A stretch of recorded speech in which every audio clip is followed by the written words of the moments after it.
आपको पता है स्कूल में फेट होने वाला है।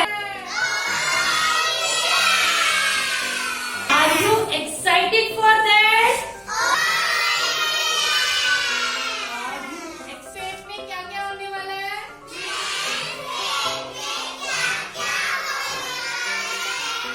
और आपको कौन कौन आएगा फेट में?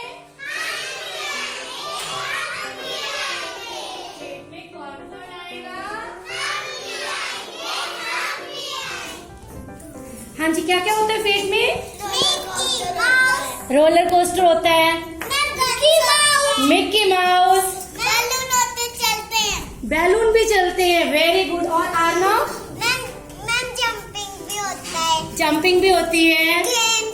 Games, very good. Advik? Gun भी होती है।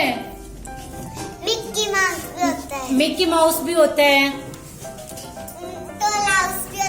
डॉल हाउस भी होता है। हाँ, वो भी हो गया।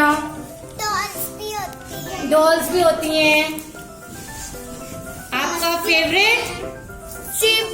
भी होता है। हाँ, स्विमिंग स्विमिंग पूल। उसमें मिकी माउस भी होता है। मिक्की माउस होता है। Hunter house, Hunter house, flowers, air pistol, air pistol, Hunter house. Hunter house.